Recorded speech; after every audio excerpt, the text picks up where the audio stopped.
viene el Gran Congreso Nacional de Liderazgo Linaje de Pureza 2016, este 18 y 19 de marzo en el campamento Luz y América. Contaremos con temas de actualidad para el desarrollo intelectual, emocional y espiritual. Para mayor información, usted puede comunicarse con los siguientes pastores. Pastor Efraín Colcha, al 099 58 27 59 8.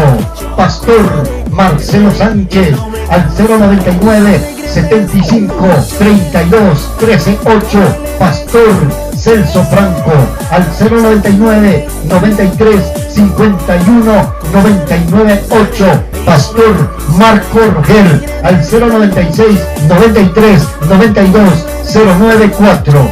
Un evento organizado por la Directiva Nacional de Jóvenes de la Iglesia Pentecostal Unida Internacional del Ecuador. Pasa la voz, te esperamos.